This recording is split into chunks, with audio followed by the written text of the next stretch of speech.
If there are any Christmas stories that have cemented itself into American culture, a few would probably come into mind, with some being, Great Grandma, you always know just what to say.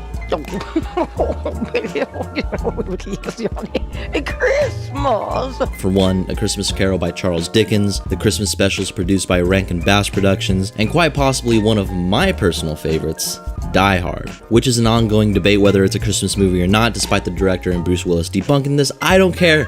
It's still a Christmas movie to me. But you haven't clicked on this video to hear about any of these. You're here to simply listen to me talk about How the Grinch Stole Christmas, which is another iconic holiday story that is written and illustrated by the legendary Dr. Seuss. The story of the Grinch is iconic for so many different reasons. You have the very imaginative, quirky, and childlike setting of Whoville that Seuss constructed, the writing consisting of many rhyming schemes that makes the story much more fun, and if we're talking terms within the 1966 animation, you have the music and themes composed by Albert Haig that I'm sure you've heard more than once during the holidays. But more so, the story about an upset neighbor who wants to ruin Christmas for everybody, simply because he hates what it symbolizes at face value. I'm assuming you already know how the story plays out. It's very famous and a lot of people know how it ends. But to give a brief summary, the Grinch steals Christmas for what he believes it to be by stealing all the presents and personal belongings of the Whos down in Whoville, who eventually figures out what the meaning of Christmas is, has a change of heart, and returns down to Whoville and becomes one with the Whos. It seems like a happy ending for a little Christmas story, right?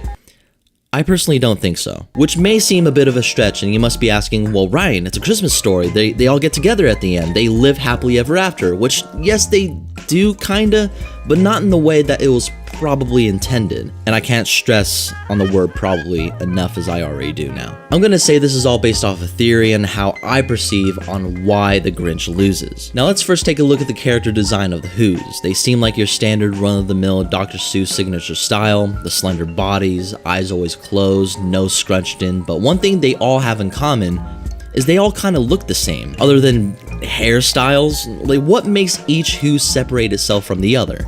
There's virtually nothing. Even the design of Whoville, every building has the same light pink exterior, and even the interiors look the same when the Grinch finally initiates his Christmas plan. Everything related to the Whos in this universe is intentionally designed as a society that really has no special features about them. They sing the same songs over and over, they play the same toys, eat the same food, and have an agenda where they all join hands and gather around a tree with no questions asked, ultimately making Whoville extremely dystopian. And then you have the Grinch, a grumpy hermit who lives high up in the mountains above all the Whos down in Whoville, symbolizing his feeling of superiority towards them based off his attitudes and beliefs. Examine the Grinch and compare them to every registered citizen in Whoville. He looks different from everybody, has a very odd sense of fashion, and refuses to follow the social norm. Whether you agree with his hatred towards Christmas or not, the story gives you an easy to pick up sense on why he feels this way. Noise, noise, noise, noise.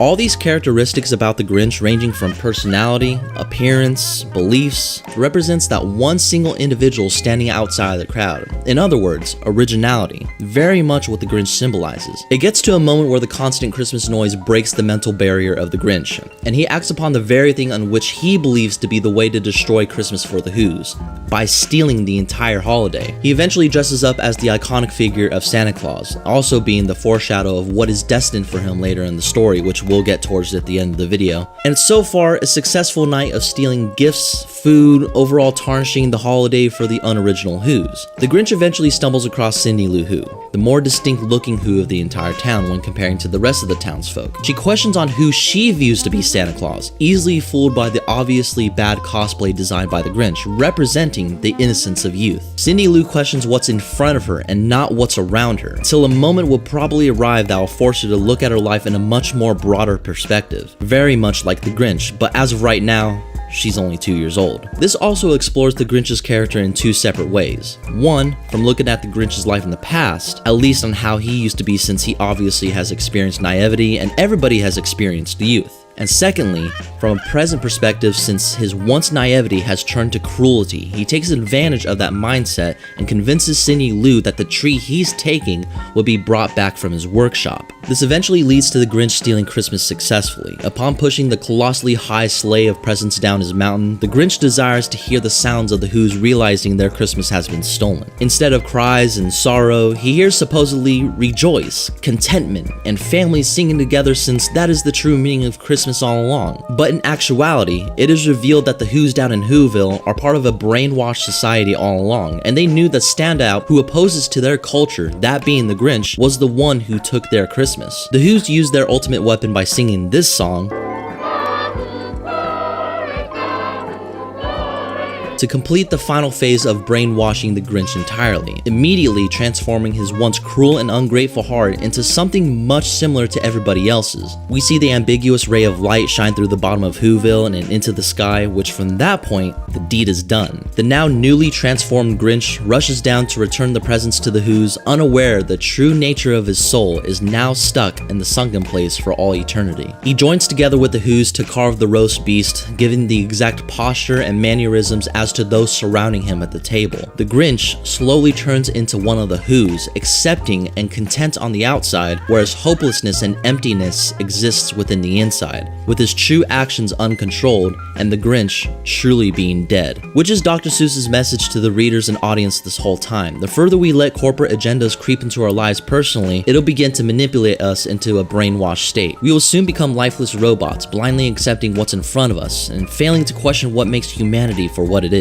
thus resulting into the loss of originality within the human soul as we slowly transform into carbon copies of each other, and society will take a dramatic halt instead of moving forward to better ourselves. We as a human race, we're absolutely doomed. Thank you guys so much for watching this video. Kind of put me in a somber state of mind, this video did, but I'm curious to know what your thoughts are about the Grinch. It could literally be about anything. This comment section is always open to new ideas. If you have something completely new, please let me know. If you like this video, be sure to hit the like button, and if you really love this video, don't be afraid to support me on Patreon. It really helps me put out more videos like these. Hope you guys have a great week. Sorry about this video coming out kind of late, and enjoy the new Illumination Grinch movie, which are two things that shouldn't be going together, but it is, and this is where we are right now. And I'll talk to you guys soon. Have a good one.